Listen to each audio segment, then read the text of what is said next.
मेरे इन लोगों ने जबरदस्ती घुटने बदल दिए।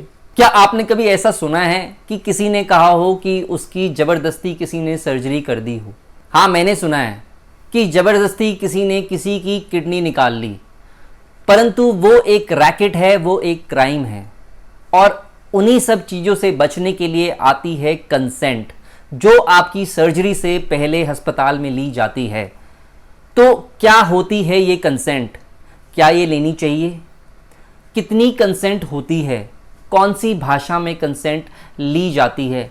कौन लेता है कंसेंट और कौन करता है उस कंसेंट को साइन?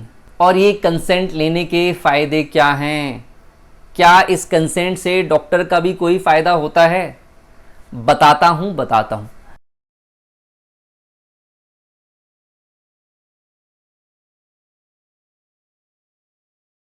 नमस्कार सारे दोस्तों को, मैं हूं डॉक्टर मयंक दराल, एक वरिष्ठ ऑर्थोपेडिक सर्जन। और दिल्ली के बड़े बड़े अस्पतालों में रहकर और खूब सारे लोगों की नी रिप्लेसमेंट करने के बाद मैं बताने वाला हूं कंसेंट के बारे में वो सारी बातें जो आपको आज तक नहीं पता थी, और कैसे अगर आप जब नी रिप्लेसमेंट करवाने जाएंगे आपका अनुभव रहेगा और वो कैसे आपके लिए लाभदायक होगा। दोस्तों, जब मरीज एक डॉक्टर के पास अपनी परेशानी लेके जा ही रहा है ऑलरेडी और अपनी मर्जी से पैसे दे के भर्ती हो ही रहा है, तो फिर उसको अलग से लिखित में कंसेंट देने की ज़रूरत क्या है? दोस्तों, जब मरीज़ आता है डॉक्टर के पास, उससे बातें होती हैं, डॉक्टर भर्ती होने के लिए कहता है और वो ऑपरेशन करता है, ये सब है एक इन्फॉर्म्ड कंसेंट, मतलब बताया गया और हुआ। परंतु कानून इन सब को नहीं मानता, इसलिए लोग कहते हैं ना, लिख के दूंगा। तो आता है रूल रिटन कंसेंट का कि हमने आपको लिख के दिया था, इसीलिए रिटन कंसेंट आती है।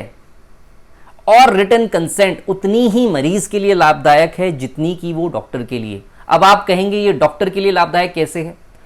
दोस्तों, क्योंकि डॉक्टर एक भगवान नहीं है, वो एक नॉर्मल ऐसा इंसान है जो तप या मेहनत करके लोगों को सही करने की जो क्षमता है उसने डेवलप करी है, परंतु लोगों ने उसे भगवान बना दिया है, जिसकी वजह से उसके ऊपर एक बहुत बड़ा प्रेशर रहता है रिजल्ट्स डिलीवर करने का। परंतु रिजल्ट्स वेरिएबल हैं, वो उसके हाथ में नहीं होते हैं, क्योंकि वो आपकी तरह एक ऐसा इंसान है। और कंसेंट के माध्यम से वो आपको ऑलरेडी लिख के बता सकता है, क्योंकि हर चीज़ की कॉम्प्लिकेशन है, हर चीज़ के उतने ही नुकसान हैं जितने कि उस चीज़ के फ़ायदे हैं। और कंसेंट के माध्यम से डॉक्टर अपने आप को भी भगवान भविष्य में ना करे, क्योंकि हर मरीज सही नहीं होता है और कॉम्प्लिकेशन हो सकती है, और ऐसे केस में डॉक्टर अपने को बचाने के लिए भी वो कंसेंट लेता है, to prevent the doctor from the court of law. तो इसीलिए कंसेंट एक दो तरीके का हैंडशेक है मरीज और डॉक्टर में, ताकि क्या बताया था क्या डिलीवर करा गया था। अब बात करते हैं कि कौन कौन सी कंसेंट होती हैं। सबसे पहला, जैसे ही आप अस्पताल में एडमिट होंगे तो जो फाइल का पहला पेज है वो है एडमिशन कंसेंट, उसमें आपके साइन मांगे जाते हैं। दूसरा है सर्जिकल कंसेंट, मतलब कि आपकी सर्जरी की जा रही है, उसमें आपको बताया जा रहा है कि इसके फ़ायदे क्या हैं, आपको प्रॉब्लम क्या है, कॉन्सिक्वेंसेस क्या है, इसका अल्टरनेटिव क्या है। मतलब अगर आप सर्जरी नहीं भी कराते हैं तो कंसेंट में ये भी लिखा रहता है कि अगर आप सर्जरी नहीं कराते हैं तो इसका अल्टरनेट क्या है और रिकवरी क्या है। तो ये थी सर्जिकल कंसेंट। तीसरी है एनेस्थीसिया कंसेंट। एनेस्थीसिया मतलब बेहोशी आपको कौन सी दी जाएगी, वो भी आपको आपकी मर्जी से कंसेंट ली जाती है कि हम आपको बेहोश करेंगे और ये वाली बेहोशी आपको दी जाएगी। तो अगर आप अच्छे अस्पताल में जाएंगे वो आपसे इस चीज़ पे भी साइन लेते हैं। चौथा, हाई रिस्क कंसेंट। कई बार उन मरीजों में जिनमें कोई और बीमारी होती है उनसे एक हाई रिस्क कंसेंट ली जाती है कि एनेस्थेटिस्ट या डॉक्टर को लगता है कि इसमें हो सकता है आईसीयू की ज़रूरत हो या पेशेंट में एक हाई रिस्क है, तो ऐसे में हाई रिस्क कंसेंट ली जाती है। हाँ, ये बताती है कि अगर ज़रूरत पड़ी तो आपको आईसीयू शिफ्ट करा जाता है। आपने सुना होगा, बार बार लोग कहते हैं कि इतने इतने दिन आईसीयू में रख दिया। आपकी मर्जी के अलावा आपको कोई भी आईसीयू में नहीं रख सकता है, इसीलिए आपसे ऑपरेशन से पहले ही ये कंसेंट ली जाती है। फिर आती है एक ऐसी अद्भुत कंसेंट जिसे DOT कहते हैं, यानी कि डेथ ऑन टेबल कंसेंट। हाँ, ये भी एक तरह की कंसेंट होती है उन सिक मरीजों में, यानी कि जो बहुत ही लाचार हैं या बहुत ही अपनी लाइफ में डिजीज्ड हैं कि उनके रिकवरी के चांसेस बहुत ही निल हैं या बहुत ही ज़्यादा हाई रिस्क हैं। तो ये रिटर्न में लिया जाता है कि हो सकता है चांसेस, परमेश्वर ना करे कि ऐसा कुछ होए और डेथ ऑन टेबल हो जाए।